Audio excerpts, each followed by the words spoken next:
Kabanata 5051. Hindi ka naman kasi magaling, di ba? Hindi rin iba ang mga alipores mo. Sinipa ni Harvey si Carver sa lupa nang walang pag-aatubili. Pagkatapos ay humakbang siya para hayaan si Kensley na gawin ang gusto niya. Pinandilatan ni Kensley si Harvey, na puno ng takot at galit. Sa wakas ay bumitaw siya, nakaramdam ng inis. Marami siyang naisip na paraan para matrap si Harvey bago siya ilabas, dahil dinala siya rito. Ngunit kung gumawa siya ng anumang bagay sa kanya bago ang mga paratang ay itinatag, siya ay humihingi ng gulo. Pagkatapos ng lahat, si Blaine ay hiniling na patayin si Harvey para sa isang wastong dahilan, hindi upang makakuha ng isa pang sampal sa mukha. Ang posisyon ng pansamantalang warden ay ibinigay bilang isang paraan para sa Golden Cell upang bigyang katwiran ang kanilang mga sarili. Kinakatawan ni Kensley si Blaine. Kung ipapahiya niya ang sarili niya rito, kakalagkarin niya ang reputasyon nila ni Blaine sa putikan. Matapos magmuni-muni ng ilang sandali, sa wakas ay nabawi niya ang kanyang katinuan. "Huwag kang masyadong maangas, Harvey." Sigaw niya sabay tingin kay Harvey.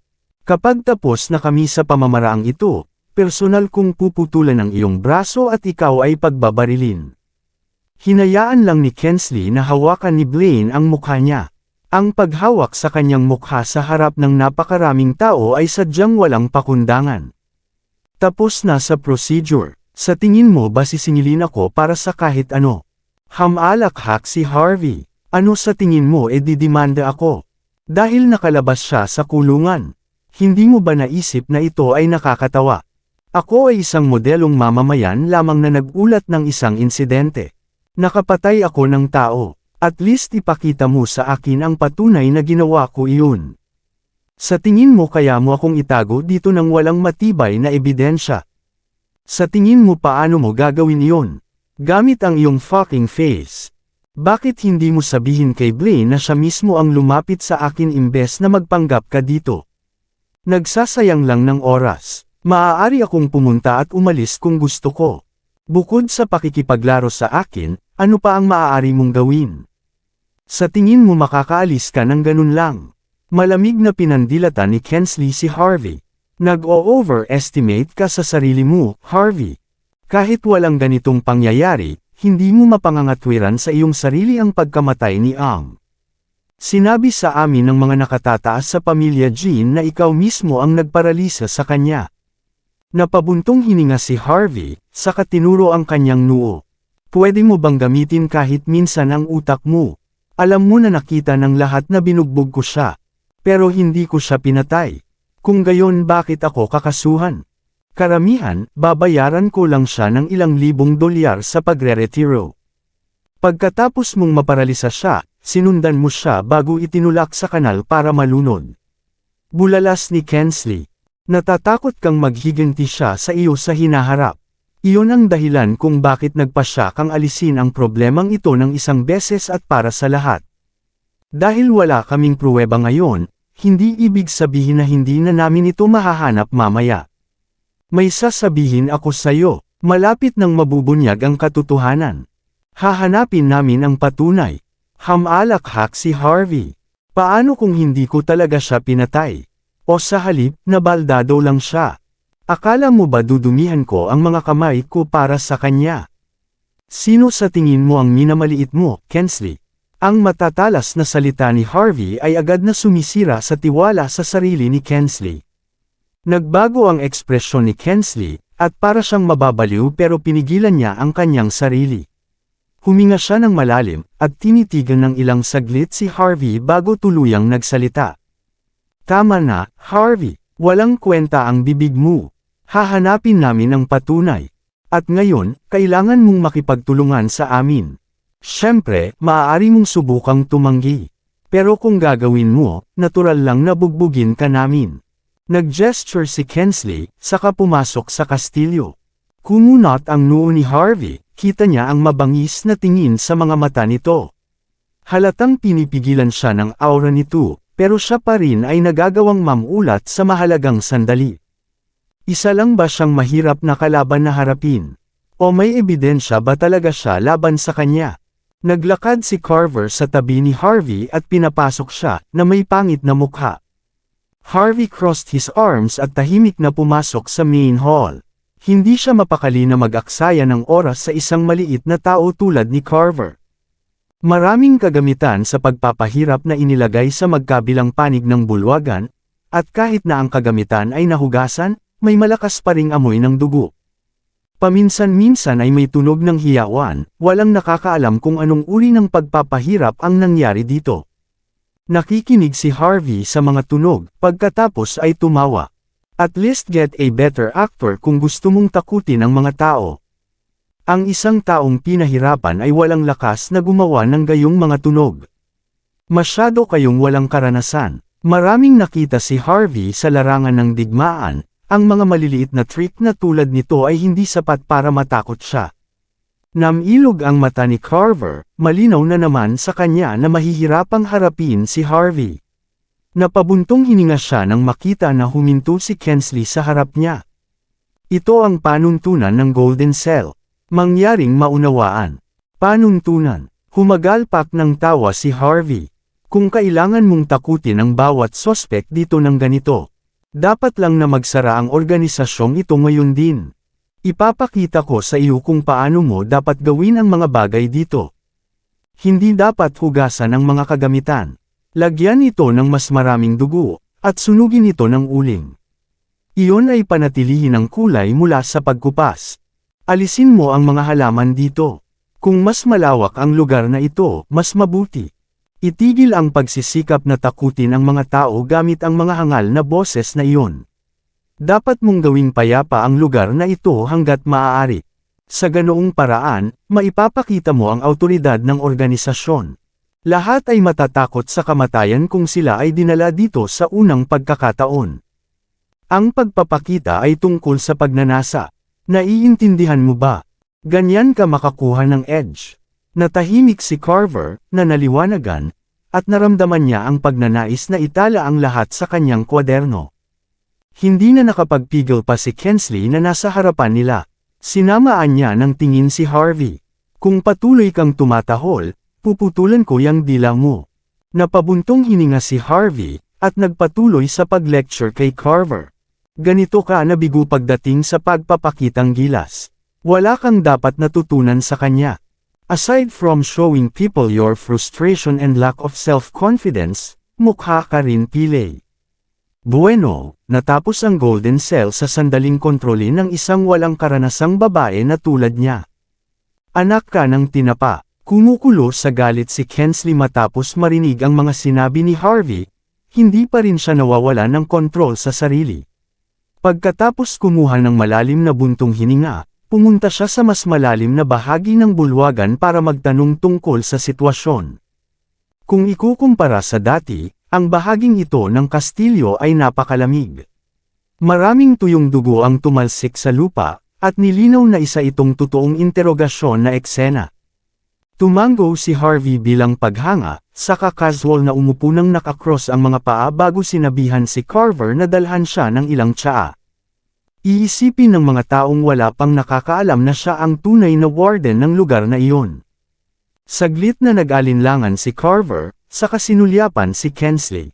Malamig nang umuya si Kensley, saka ikanaway ang kamay. May nagdala ng isang tasa ng mainit na tsaa, ngunit ang kalidad ay maaaring mas mahusay. Hindi ito pinansin ni Harvey, kinuha niya ang tasa na may maliit na ngiti, at naghihintay kung ano ang inihanda ni Kensley para sa kanya. Tumawa si Kensley, at kinuha ang nag-vibrate niyang phone. Pagkatapos noon, sarkastikong tumingin ito sa kanya. Tumunog ang galit na mga yabag, at pumasok ang isang grupo ng mga mabangis na tao. Si Harvey ay likas na tumingin sa ibabaw, at nakita si Maisie ang nangunguna sa grupo. Hindi siya nakaimik. Mukhang wala na siyang pagpipilian, dahil dinala niya talaga ang 2 taong ito para labanan ako. Gayunpaman, ito ay isang makatwirang desisyon. Si Vaughn ay paralisado, si Kanai ay tapos na, at si Darby ay malamang na nakakulong sa likod ng mga rehas. Hindi maglalakas loob si Blaine na ipakita ang mukha sa publiko kung hindi dahil doon. Pagkatapos ng lahat, hindi siya makakakuha ng higit pang mga pawn na gagamitin hanggang sa makakuha pa siya ng reinforcements. Gayunpaman, hindi minamaliit ni Harvey si Maisie dahil lang sa bata pa siya. Si Blaine ay hindi rin eksaktong hangal, tuso siyang tao. Hindi niya sana sinamantala sina Kensley at Maisie kung sila ay ganap na walang silbi. Masungit na tinutuya ni Maisie si Harvey matapos siyang makita.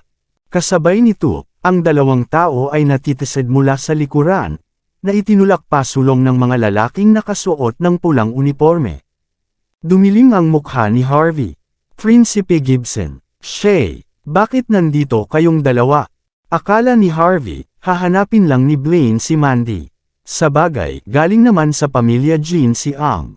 Naghanda na siya para walang mangyari kay Mandy at sa pamilya nito. Gayunpaman, hindi niya inaasahan na lalabas sa harapan niya sina Prince Gibson at Shay. Si Quill ay malamang na nakikitungo pa rin sa kaguluhang dulot ni Harvey sa Heaven's Gate. After seeing Prince Gibson and Shay here, medyo nakonsensya si Harvey.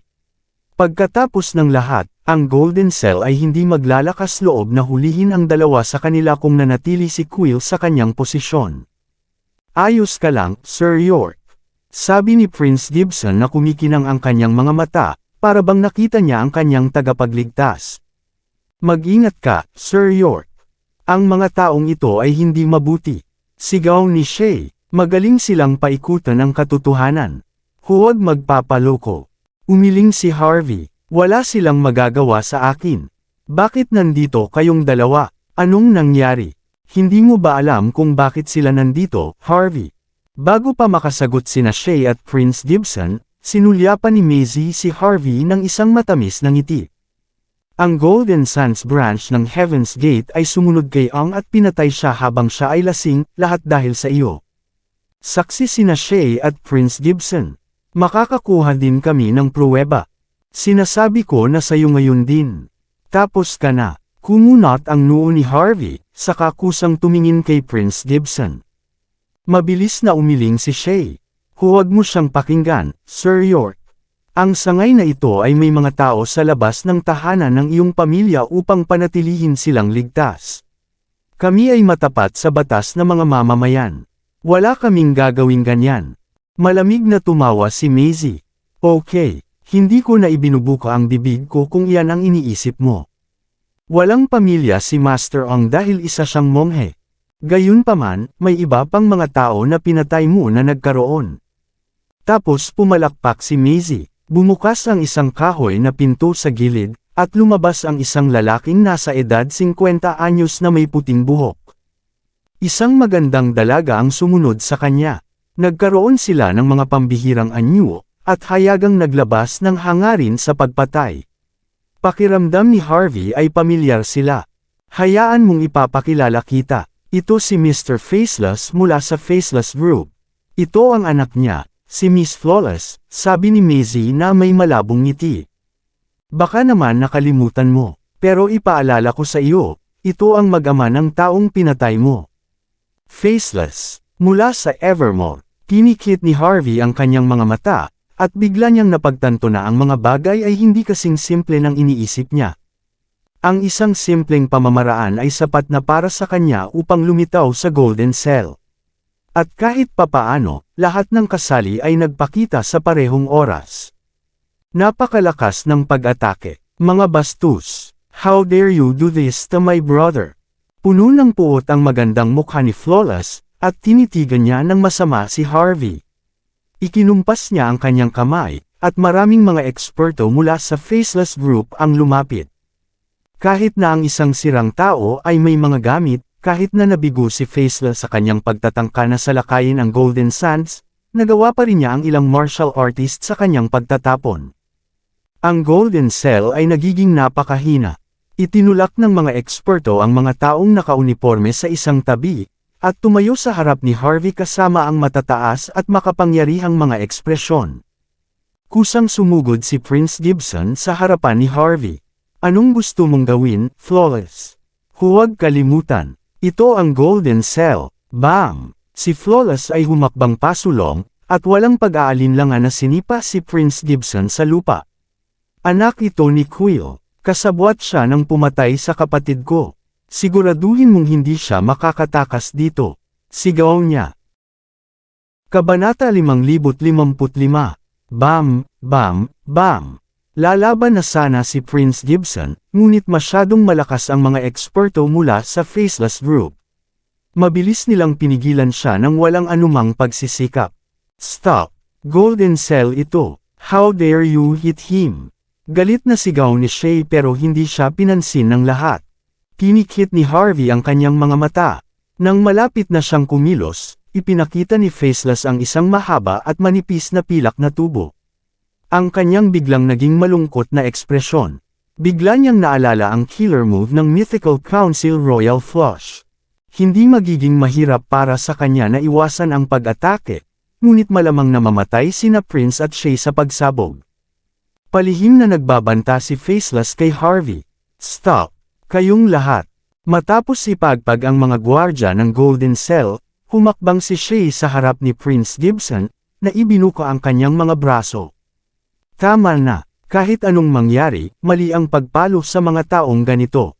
Si Shay ay isang mayabang na babae sa nakaraan, ngunit siya ay naging isang patas at tapat na babae pagkatapos makatanggap ng mga aralin galing kay Harvey. Kung tutuusin, mahihirapan siya kung kumilos siya ng mayabang sa isang taong mas malakas kaysa sa kanya. Bam! Bago pa man matapos magsalita si Shay, humakbang pa harap si Flawless, hinawakan ang buhok niya, at sinampal. Ikaw mismo ay mayamang heiress, Shay. Ikaw sa lahat ng tao ay dapat na maunawaan ang mga patakaran sa bilog na ito. Gusto mong maging patas? Nagbibiro ka ba? Ang kapangyarihan ang ibig sabihin ng lahat sa atin. Higit sa lahat, namatay ang kapatid ko dahil sa inyong mga bastos. Gusto mong tumigil ang mga tauhan ko. Ang cute mo. Hinablot ni Flawless ang isang dakot ng buhok ni Shay, at tumalsik ang dugo sa lupa. Sa inis ay itinapon niya ang buhok sa lupa, saka muling sinampal si Shay. Dahil pareho tayong babae, hindi ko hahayaang may gawin sa iyo ang mga taong ito. Ngunit kung patuloy mong ibinubuka ang iyong bibig, malalaman mo kung ano ang mangyayari sa iyo. Sigurado ka bang hindi ka makikialam? Sa wakas nagsalita na si Harvey. Tumingin siya kay Kensley, na malayo ang tunog. Para makialam, paano kaya, siya ang pamilya ng biktima? Natural lang na nagalit siya at sinampal niya ang mamamatay tao. Kami na sumusunod sa batas ay walang karapatang makialam. Nagkibit-balikat si Kensley na walang magawa sa mukha. Napangisi si Maisie. Hindi ba ikaw ang kinatawa ng Martial Arts Alliance? Hindi mo ba tinalo ang pinakamahusay na talento ng India? Isa ka sa mga direktor ng Martial Arts Alliance sa buong mundo, tama ba? Kung ganoon ka kahanga-hanga, pagkatapos ay magpatuloy ka. Pumalakpak si Maisie, sinenyasan ang mga tao ng Golden Cell na umatras at hayaang si Harvey ang humawak sa Faceless Group. Tumayo si Harvey. Okay, kasi willing kang ibaluktot ang katotohanan ng ganyan. Dahil hindi mo matukoy ang tama at mali. Gagawin ko ito sa aking paraan. Napangisi sina Kensley at Maisie. Yung paraan mo, ikaw ay nasa Golden Cell, at pinag-uusapan mo pa rin iyon. Malamig ding tinitigan ng mga taga-Golden Cell si Harvey York. Ang Golden Cell ay isang kilalang puwersa. Bilang subordinate ng isa sa mga haligi ng bansa, maging ang mga prinsipe at kabataan ng mga masters ng Golden Sands ay kailangang magbigay galang. Gusto niyang gawin ang mga bagay sa sarili niyang paraan. Baliw ba talaga siya? Muling naningkit ang mga mata ni Carver Ruiz. Alam niyang hindi ordinaryong tao si Harvey. Gaano man sila kalakas, ang mga ordinaryong mayayamang playboy ay hindi kailanman maglalakas loob na kumilos ng may kumpiyansa. Kung tutuusin sa ugali ni Harvey, hindi man lang siya mapakali sa Golden Cell. Ginawa niya ang sarili niyang paraan. Saan ba siya naglakas loob na magsabi ng ganyan? Humakbang si Harvey bago pinikit ang mga mata kay Flawless. Uutusan mo ang iyong mga tauhan na huminto, pagkatapos ay lumuhad upang humingi ng tawad. May 3 segundo ka, kung hindi, lulumpuin kita pagkatapos. Kahit ang Royal Flush ng iyong ama ay hindi ka mailigtas. Si Flawless ay likas na nanlamig matapos marinig ang mga salita ni Harvey, pero hindi siya naniwala sa preso na nauna sa kanya na maaaring gumawa ng kahit ano. Gusto mo humingi ako ng tawad? Baliw ka ba? Hindi pa rin ako tapos makipag-ayos sa iyo. Ikaw nakasumpa-sumpa na mamamatay tao. Ikanaway ni Flawless ang kanyang kamay na nagpapakita ng napakagandang baril. Inalis niya ang safety lock bago inilagay ang barrels ng baril sa harap ng ulo ni Harvey. Patay na ang kapatid ko. Hindi ako papatay dahil dito dahil naghihiganti lang ako. Pero ikaw, siguradong mamamatay ka. Clack! Walang pag-aalinlangan na hinila ni Flawless ang gatilyo, ngunit ang narinig niya ay isang kakaibang tunog ng pag-click mula sa baril. Hinawakan ni Harvey ang pin bago pa man makareact ang sinuman. Nahulog ang pin nang biglang ipihit ni Harvey ang kanyang kamay. Habang sinusubukan pa rin ni Flawless na iproseso ang sitwasyon, ang diretsyong nahulog ang baril sa mga kamay ni Harvey. Pagkatapos, mahinahong ibinaba niya ang kanyang kamay, inaalog ang bahagi ng baril sa lupa sa tuwing gagawin niya iyon. Ang katangi-tanging baril ay naging isang tumpok ng scrap nang iwagayway niya ang kanyang kamay sa ikasyam na pagkakataon. Mahinahon niyang nil-arrow ang mga bala sa baril. Tap tap tap tap. Kalmadong tinapik ni Harvey ang magandang mukha ni Flawless. Gusto mo akong patayin, ni hindi ka karapat-dapat. Naging tense agad ang atmosphere. No one expected na walang magawa si Flawless kay Harvey kahit na siya ay nangingibabaw. So ano, mabilis na nagising si Flawless mula sa kanyang guni-guni. Binaklas mo ang baril ko, pero maglakas loob ka bang tamaan ako? Naiintindihan mo ba ang mga kahihinatnan ng paggawa ng isang bagay na iyon? Hindi, pero baka maintindihan ko agad. Pinitik ni Harvey ang kanyang mga daliri pagkatapos noon. Isang bala ang tumama sa paa ni Flawless. Isang hiyaw ng sakit ang narinig habang si Flawless ay sumuray-suray na may dugong bumulwak sa lupa. Ang eksenang iyon lang ay mas nakakatakot kaysa noong tinalo ni Flawless sina Prince at Shay Gibson. Nagsimulang huminga ang lahat ng mabilis nang makita nila ang nangyari. Maging si Faceless, na may hawak na royal flush, ay nagpakita ng malungkot na ekspresyon. Batay sa impormasyon mula kay Blaine John, sapat na ang silver tube para takutin ang isang martial arts expert tulad ni Harvey. Ngunit si Harvey ay mukhang ganap na hindi nababahala. Naglakas loob pa rin si Harvey York na kumilos ng mayabang kahit na sa ganoong sitwasyon. Walang ibang maglalakas loob na gumawa ng ganoong bagay. Isang ordinaryong preso ang nagawang sugpuin ang lahat ng tao sa paligid niya gamit lang ang kanyang aura. Anong biro? Tapos ang gwapo-gwapo niya kanina. Maraming mga tao ang nagsimulang maniwala na siya mismo si kinatawang York. Hinding-hindi gagawa ng ganito ang mga ordinaryong tao. Muling naningkit ang mga mata ni Carver Ruiz. Nagsimula na siyang magsisi sa mga ginawa niya noon. Kung alam niyang ganoong tao si Harvey, hindi siya gagawa ng ganoong kalupit na bagay para masira ni Kingsley Quinlan. Nang nag-iisip pa lang siya ng paraan para makabawi, tumahimik si Maisie Xavier bago sumabog sa galit. Patay na ba kayo o ano? Manunood na lang ba kayo nitong preso na gawin ang anumang gusto niya? Ilabas niyo siya. Nasaan ang mga armas niyo? Ilabas niyo sila ngayon din. Pagkatapos tumingin sa isa't isa, ang mga lalaking nakauniporme na pula ay naglabas ng kanilang mga baril na nakatanggal ang safety lock bago sila itinutok kay Harvey. Ang mga mabangis na tao ay nagpakita ng maingat na mga ekspresyon. Naningkit ang mga mata ni Kingsley. Nagkaroon siya ng bagong pagkaunawa kung gaano kahirap ang pakikitungo kay Harvey. Hindi nakakagulat na natalo si Blaine matapos siyang labanan. Malamig na tumawa si Flawless matapos makita ang eksena. Tinitiis pa rin niya ang matinding sakit sa binti ngunit nagsalita pa rin siya sa malamig na tono. How dare you do this to me, bastard? Para ka ng patay. Kahit hindi, maghihirap ka sa napakaraming mata dito. Nasaktan mo ang isang tao sa sikat ng araw. Ang iyong pagkakakilanlan ay ganap na walang silbi ngayon. Hindi ka paprotektahan ng Martial Arts Alliance ng bansang ito. At huwag kalimutan, ang Martial Arts Alliance ng bansang ito ay bahagi ng Sacred Martial Arts Training Ground. Ang pangalan ay may magandang reputasyon. Ngunit sa huli, ang Martial Arts Alliance ay isang organisasyon lamang na walang tunay na tungkulin. Kung hindi ka sinusuportahan ng ibang Holy Martial Arts Training Grounds, ikaw ay tunay na nag-iisa. Ngayong narito na ang ebidensya, wala kang ibang pagpipilian kundi ang mabuhay sa natitirang bahagi ng iyong buhay sa likod ng mga rehas. Kung mamamatay ako, kailangan mo ring pagbayaran ang iyong buhay. Totoo ba yun? Tahimik na tumawa si Harvey. Sa tingin mo ba walang magagawa sa iyo ang identity ko? Tiyak na natatakot ako ngayon na hayaan ang isang grupo ng mga hindi kilalang tao na bantaan ako. Clumsy din akong tao. Baka ilaglag ko ito kung hindi ako mag-iingat. Bam! Isa pang bala ang tumama sa kabilang binti ni Flawless mula sa mga daliri ni Harvey.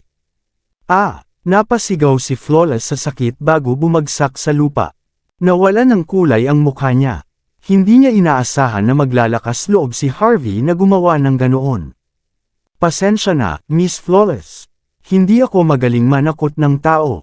Hindi ko inaasahan na sasaktan ka ng ganito. Nagsalita siya ng paumanhin. Ito ay isang matapat na pagkakamali. Hindi ka tatutol, di ba? Bastos ka, Harvey. Si Flawless na bulalas na may nagbagong ekspresyon. Patayin sila. Patayin silang lahat. Maaari ding pumutok ang mga baril natin nang hindi sinasadya. Galit na sigaw ni Flawless, na sinenyasan ang mga eksperto na bumunot ng kanilang mga baril para patayin sina Shay at Prince Gibson sa pamamagitan ng aksidente. Casual na tinapik ni Harvey York ang mukha ni Flawless. Hindi totoo yan, Miss Flawless. Hinayaan mong magpaputok ng baril ang mga tauhan mo nang hindi sinasadya. Ibang-iba ito sa sitwasyon ko. At naniniwala ka ba? Mula ngayon, kung mabunot man ang isang buhok sa kanilang katawan, sisiguraduhin kong babayaran mo ito ng 10 ulit. Alam kong hindi ka natatakot sa kamatayan. Hindi ka magdadalawang isip na maghiganti sa iyong kapatid sa pamamagitan ng pagsuko ng iyong sariling buhay. Ngunit naniniwala ako na isang kahihiyan kung mamatay ka nang hindi ako pinatay. So, gusto mo ba talagang laruin ang larong ito? Ang mga salita ni Harvey ay patuloy na gumawa kay Flawless na pagbabago ng mga ekspresyon. Sa huli, hindi siya nagbigay ng utos. Huminga ng malalim si Faceless bago itago ang kanyang royal flush habang umiiling. Ang mga eksperto ay mabilis na umatras matapos makita ang kanyang mga aksyon. Si Prince Gibson at Shay, na ganap na namamaga ang mukha, ay lumakad sa tabi ni Harvey habang patuloy ang kanilang mga katawan na nanginginig. Tama na, Harvey. Dito nagtatapos ang paghihiganti mo. Inilabas ni Maisie Xavier ang kanyang baril habang ang kanyang magandang mukha ay nagpapakita ng layuning pumatay. Ibaba mo ang mga armas mo at bitawan mo si Miss Flawless. Sumuko ka na. Kung hindi, babarilin ka namin dahil sa paghadlang sa batas. Stop yapang, sagot ni Harvey. Hayaan mo na sila Shay at Prince Gibson na umalis dito. Gagawin natin ang mga bagay sa aking paraan. Kung hindi, pagagapangin ko kayong lahat sa lugar na ito. Si Kensley Quinlan at ang iba ay nagngangalit ang kanilang mga ngipin matapos marinig ang mga salita ni Harvey. Ang mga tao sa Golden Cell ay nagpakita rin ng kakaiba at kakilakilabot na mga ekspresyon. Dapat preso si Harvey pero parang mas bongga pa siya sa kanila. Wala na silang magagawa. Akalain nilang nananaginip sila kung hindi nila mismo nasaksihan ang sitwasyon.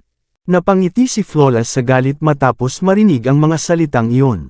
Bastos ka, ikaw na mamamatay tao, sa tingin mo makakaalis ka dito ng buhay sa pamamagitan ng pag-hostage sa akin. Pinagbantaan mo ang mga tao sa Golden Cell. Patuloy kang mangarap, Harvey. Hindi lang Golden Cell, kahit ako ay hindi natatakot sa kamatayan.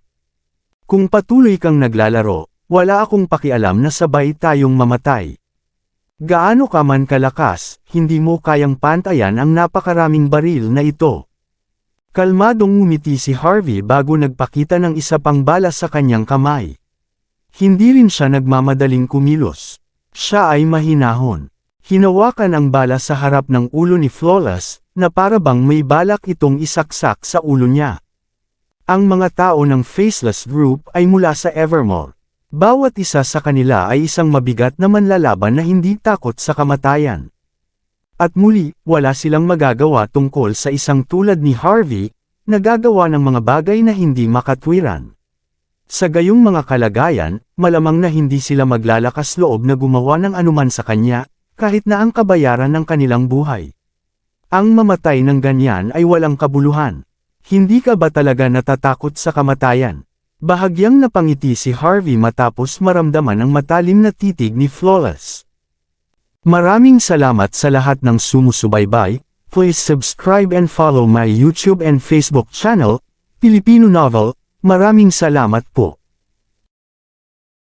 Ikaw, galit na galit si Flawless. Kung magkagayon ay patayin mo ako kung maglakas loob ka. Bakit ka natigilan ngayon? Inangat ni Harvey York ang baba ni Flawless bago siya hinampas sa tagiliran.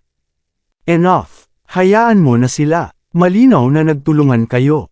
Kung hindi mo gagawin ang sinabi ko, tatapusin muna kita. Isang matingkad na pulang marka ng palad ang lumitaw sa mukha ni Flawless habang nagngangalit ang kanyang mga ngipin. Masungit ang ekspresyon ni Maisie Xavier habang hawak-hawak ang kanyang baril habang nakatitig kay Harvey. Wala siyang balak magpapalaya sa sinuman. Tama, may nakalimutan akong sabihin sa'yo.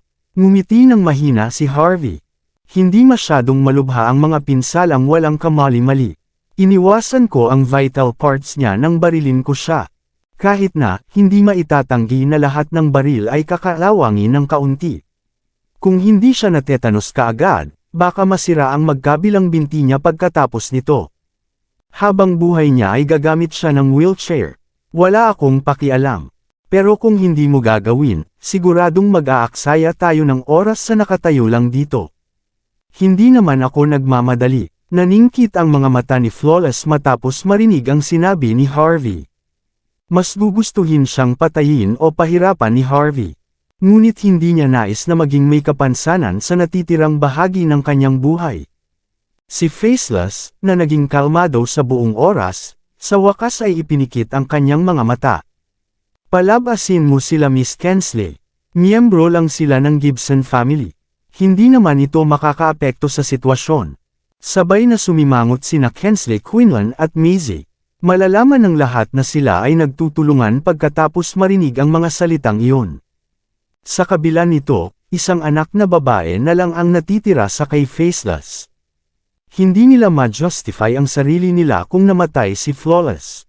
Huminga ng malalim si Kensley bago nagngangalit ang mga ngipin. Hayaan mo si Prince Gibson at Shay. Bulalas niya. Iritableng iwinagayway ni Maisie ang kanyang kamay, sumenyas na umatras ang kanyang mga nasasakupan. Salamat. Napangiti si Harvey, saka kinaladkad si Flawless sa buhok papunta sa open space sa labas ng building. Tiniis ni Prinsipe Gibson ang sakit ngunit nagawa pa rin niyang e-drive muli ang kanyang sasakyan. Ngunit pinalibutan na ng 12-dosenang mga gwardya ang lugar bago sila makapasok. Itinutok din ng ilang sniper ang kanilang mga rifle kay Harvey. Sila lang ang pwedeng umalis, Harvey. Lumabas si Kensley sa crowd matapos niyang iligpit ang phone niya. Obviously, may inutusan siyang gawin noon, at pinanangkitan niya ng mata si Harvey. Ito ang bottom line ko. Kung aalis ka dito ngayon, masisira ang reputasyon ko. I don't care. Nakahanda ako sa mga mangyayari. Tingnan natin kung sino ang lalabas bilang panalo. Kumunot ang noo ni Kensley. Alam mo ba talaga ang ginagawa mo dito? Naiintindihan mo ba kung gaano kalakas ang kapangyarihan ni Miss Flawless? May pambihirang background siya. Hindi lang ikaw ang mamamatay para dito, kundi pati na rin ang mga taong mahal mo. Kabanata 560. Ang iyong asawa, hipag, kaklase, kaibigan, at kasamahan. Lahat ng nakakakilala sa iyo ay tiyak na mamamatay. Hindi naman exaggeration na sabihin na tapos na ang buong bloodline mo. Maghahanap pa sila ng mga taong kamag-anak mo, na hindi mo alam kung sino ka, at papatayin sila. Mabuti pang pag-isipan mo ito. Huwag mong sirain ang buong buhay mo para lang sa galit mo. More importantly, do you dare to kill Flawless in front of us? Kung hindi mo gagawin, mahahanapan ka pa rin ng kasalanan kung hindi mo mapatunayan na hindi ikaw ang mamamatay tao. Kapag nangyari iyon, hindi mo lang masisira ang iyong reputasyon, kundi ang reputasyon ng iyong pagkakakilanlan, kasama nito. Ang Martial Arts Alliance ng bansa ay babagsak sa iyo. Dahil sa iyo, ang Martial Arts Alliance ng bansang iyon ay maaaring itakwil pa ng ibang bahagi ng mundo. Kapag nangyari iyon, hindi na kailangang pag-usapan ang pagiging isa sa mga direktor ng Martial Arts Alliance sa mundo. Kung hindi na blacklist ang bansa para dito, isa na itong biyaya. Kaya ang identity mo ay hindi lang protective charm kundi sumpa din. Kung wala kang pakialam sa sarili mo, isipin mo man lang ang iba. Isipin mo ang Martial Arts Alliance. Isipin mo ang iyong bansa. Mukha namang determinado si Kingsley Quinlan, na para bang sumasayaw si Harvey York sa kanyang palad. Clap, clap, clap. Binitawan ni Harvey si Flawless bago pinagsalikop ang mga kamay. Exciting. Nakakakilig talaga. Ibang-ibang tao ka na ngayon, ha? May kasama ka bang personal advisor? O sinasabi sa iyo ni Blaine John kung ano ang gagawin muli? Namilog ang mga mata ni Kingsley matapos marinig ang sinabi ni Harvey. Hindi niya inaasahan na ganoon kabilis ang sagot ni Harvey. Nagsisimula na siyang matakot kay Harvey sa puntong ito. Wala namang problema yon. Isa lang ang kailangan mong isipin. Lagi kong tinutupad ang mga pangako ko. Kapag nangyari iyon, magbabago ka mula sa isang bayani tungo sa isang taong kinasusuklaman ng kanyang bansa. Ang pagiging kinasusuklaman ng kasaysayan mismo ay hindi isang biro lamang. Maaaring ikaw ay walang takot, ngunit isipin ang mga taon na ikaw ay tatawanan pagkatapos ng iyong kamatayan. Tahimik na tumawa si Harvey. Kinasusuklaman ng kasaysayan mismo. Sinisikap mo akong pigilan sa ngalan ng hustisya. Baliw ka ba? Ano ang saysay ng pagsasabi ng lahat ng iyon sa puntong ito? Tama, mahal ko ang bansang ito at ipagtatanggol ko ang reputasyon nito. Kung ganoon, may karapatan ka ba at ang nasa likod mo na pag-usapan ito? Pipilitin mo bang ipatapon ang Martial Arts Alliance ng bansa? Kung ganoon ang kaso, isa kang taksil. Hindi lang ikaw, malilipol ang buong pamilya mo. Mamamatay kayong lahat sa paggawa nito. Wala ka ring lakas ng loob. At saka, dapat tingnan natin kung sino mismo ang kinasusuklaman ng history if you dare. Kung handa akong lumaban hanggang sa huli, sino sa tingin mo ang mas dapat matakot? Naningkit ang mga mata ni Kingsley bago siya huminga ng malalim. Tama na ang kalokohan, Harvey.